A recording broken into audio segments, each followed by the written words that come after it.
મહત્વપૂર્ણ સમાચાર ઉપર નજર કરીશું। ઇકો ઝોન વિકાસ પર દિલીપ સંઘાણીનું નિવેદન સામે આવ્યું છે। ઇકો ઝોન વિકાસનો અવરોધ ઊભો કરતો મુદ્દો છે તેમ જણાવ્યું છે। સરકારે આ બાબતે ફેર વિચારણા કરવી જરૂરી છે તેવું જણાવ્યું દિલીપ સંઘાણીએ।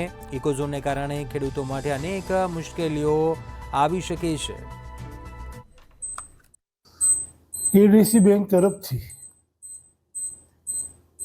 એક ભવ્ય કાર્યક્રમનું આયોજન થઈ રહ્યું છે અને એ 100 વર્ષ પૂરા કરે છે।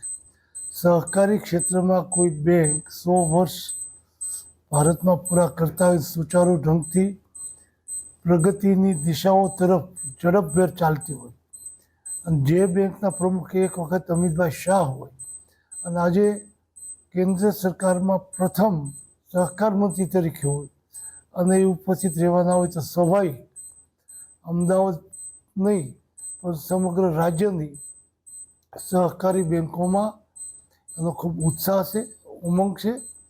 કારણ કે બેન્કિંગ ક્ષેત્રે અમિતભાઈ શાહે કેટલાય અવરોધક પરિબળો જે હતા એ દૂર કરવા પ્રયત્ન કર્યો છે। બેંક